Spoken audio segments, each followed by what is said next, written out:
শুভ সকাল বন্ধুরা, আমাদের একটি ছোট্ট ব্লগ ভিডিওতে সবাইকে স্বাগত। আশা করি সবাই ভালো আছো, সুস্থ আছো, যে যেখান থেকে ব্লগ ভিডিওটা দেখছো। তো বন্ধুরা, এই যে দেখুন ফুল বাগানটা কত সুন্দর। এই যে এটা নীলকণ্ঠ ফুল। তো বন্ধুরা, ভিডিওটা স্কিপ না করে শেষ পর্যন্ত দেখুন। তো আমি আজকের বাজারে যাব, কারণ বাজারে না গেলে নয়, কারণ বাড়িতে বাজার করার মতো কেউ নেই। এদিকে আমার বড় ছেলেটার তো পায়ের সমস্যা, তারপরে তার বাবা বাড়িতে নেই, আর বাজার না করলে নয়। বাড়িতে তো মা ভাই রয়েছে, যেমন করে হোক বাজার করে এনে তো সবাইকে দিতে হবে। তো বাজার না গেলে প্রত্যেক দিনের যে রান্না বান্না সবজিপাতি সবই তো লাগে। যাই হোক, ভুসি মাল বাজার এসব লাগে। এত বাজার থেকে এলে ছোট বাচ্চা বলতে হয় শুভ্র তাকিয়ে থাকে, ভাইও রয়েছে, আর ভাইও ছোট বাচ্চার থেকে কম নয়। সেও বাজার ব্যাগের দিকে তাকিয়ে থাকে, কখন তাকে কি দেওয়া হবে, কি এনেছে। তো এই যে দেখুন বন্ধুরা, আমি ওই ঝুড়ি বাজার নিয়ে এসেছি। তো আমার ছোট ছেলেও খেতে ভালোবাসে, এদিকে আমার ভাই তো খুব ভালোবাসে। যাই হোক, ওদের দুজনকে দুটো দিয়ে দিচ্ছি। আর আজকের আমাদের বাজারে কাপড় দোকানে আখির ছিল, তো সেখানে আখির থেকে মিষ্টি নিয়ে এলাম। তো শঙ্কু বলছে যে আমি মিষ্টি খাবো। আমি বলছি দাঁড়া, আগে দিদাকে দিয়ে দিই, দিদাকে দিয়ে দেওয়ার পরে তোদের মিষ্টি দেবো বলে প্যাকেট খুললাম। মা বলছে যে মিষ্টি তো ভোগ ধরানো নেই, ভগবানকে না দিয়ে খাওয়া যায়। তখন আমি বলছি তোমার সেই ভোগের ব্যবস্থা আমি করে দিচ্ছি। তো বন্ধুরা দেখুন, এই যে সাদা মিষ্টিটা বেশ সুন্দর, ভালোই মিষ্টি করেছে। তো মা যাতে খায় সেই ব্যবস্থা করছি, ভোগ নিবেদন করে দিচ্ছি বলে হচ্ছে মাকে গোপালকে ধরতে লাগিয়ে দিয়ে আমি গোপালকে মিষ্টি নিবেদন করছি। কারণ যারা গোবিন্দকে দিয়ে খেতে ভালোবাসে, তারা যদি এক ফোঁটা জলও খায়, তারা গোবিন্দের নাম করেই খায়। তো যাই হোক, আমি এইরকমভাবে গোপালকে এই যে ভোগ ধরিয়ে দিলাম, এই আখিরের মিষ্টি দিয়ে তাদেরকে প্রসাদ দিয়ে দেবো। তো এই যে ছোট্ট গোপালের ছবিটা খুব সুন্দর লাগছে। তো তারপরে বন্ধুরা দেখুন, বাজার থেকে গিয়ে আনলাম এই যে কুমড়ো এনেছি, পালং শাক এনেছি, আর ওদিকে তো আখিরের মিষ্টি রয়েছে। তারপরে আমার ছোট ছেলে আম খেতে ভালোবাসে, তারপরে পুজোতে দেওয়া হবে আম। আর এখন তো খুব আমের সিজন হয়েছে, তাই বাজার মানে এখন আম কাঁঠালের বাজার।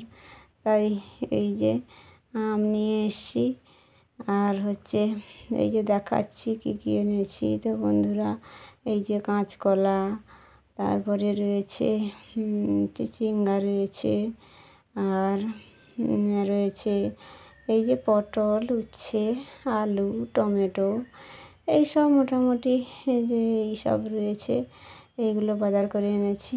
তো এটা হচ্ছে পরের দিন সকাল সকাল উঠে ঠাকুর পুজো দিয়ে দিলাম। তো পুজো দেওয়ার পরে এই যে আবার সবাই সকালে জল খাবার খাবে। তো বন্ধুদের একটা জিনিস দেখাচ্ছি, আমাদের বাগানে মানে এই প্রথম এত সুন্দর জিনিস হয়েছে, তাও আবার অসময়ে। দেখুন বন্ধুরা, আমাদের বাগানে অসময়ে এত চাল কুমড়ো হয়েছে। তো এটা শঙ্কুর বাবা যখন বাড়িতে ছিল এগুলো পেড়েছিল। তো এগুলো কিন্তু আমাদের বিক্রি হবে না, এগুলো হচ্ছে শঙ্কুর বাবা কেটে পাড়াতে সবাইকে একটু একটু করে দেবে।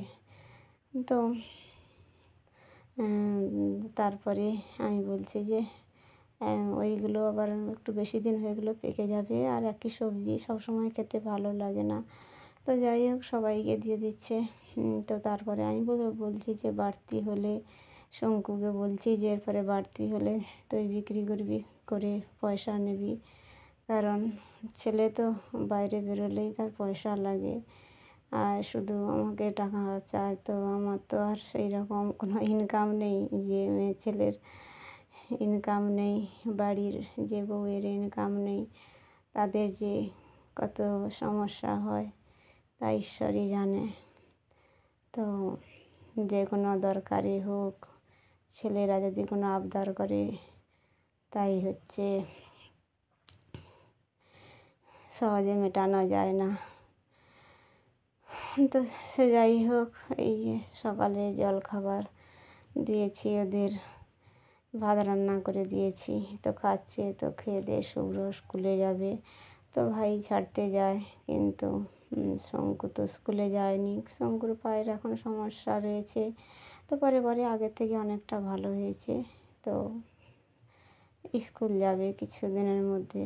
তো তারপরে আমি এই যে দুপুরে রান্না করলাম, এই যে নিরামিষ তো রান্না হচ্ছে, মা রয়েছে, তো আলু ভাজা হয়েছে, আর ওই একটা শাক চচ্চড়ি করেছি বিভিন্ন রকম শাক দিয়ে আর আলু দিয়ে। আর এদিকে হয়েছে ডাল করেছি, মুগ ডাল।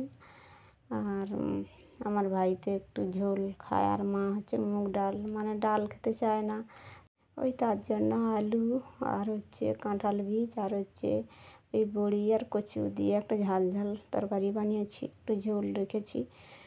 তো এদিকে ওদের দুপুরে খেতে দিয়ে দিলাম। তো ভাই শুভ্রকে স্কুল থেকে নিয়ে আসে, যখন গাড়ি আসে ও চলে আসে, শুভ্র 2টোর ভিতরেই চলে আসে বাড়িতে। তো তারপরে খাওয়া দাওয়া হয়, তো সবাই এই যে খেয়ে নিচ্ছে। তো বন্ধুরা, এই যে দেখুন আমি কী করছি, কী করবো বলুন তো, শরীর যত অসুস্থ হোক যাই হোক, যে বাড়ির বউ তো সে চায় যাই হোক যত সময় যতটা পারে সংসারে একটুকু মানে অর্থ রোজগার করে, বাইরে থেকে রোজগার না করতে পারুক, বাড়ির ভিতরে যদি 2 টাকা রোজগার করে। তো এই যে নারকেল গাছ ছাড়ানো হয়েছে, অনেকটা টাকা লেগেছে, তো তো এই ঝাঁটাকাঠিগুলো যদি তুলে বিক্রি করা হয় তাহলে সেই গাছ ছাড়ানোর পয়সাটা কিছুটা ওসুল হবে, এই মনোভাব। তো তো যাই হোক তাই তুলছিলাম। তো ঝাঁটাকাঠিগুলো তোলা হয়ে গেছে, তো তারপর ব্যবসায়ী আসছিলো, নারকেল ঝাঁটাকাঠি বিক্রি করে দিচ্ছি, কারণ এই পয়সাটা সংসারে অসময়ে লেগে যাবে। সংসারে একটুকু তো সময় ভালো খারাপ চলে যায়, শেষ পর্যন্ত আমি এই সব বিক্রি করে সংসারে বাজার করতে বাধ্য হয়েছি, কিছু করার নেই। তো আজকে ভিডিওটা এই পর্যন্ত, টাটা।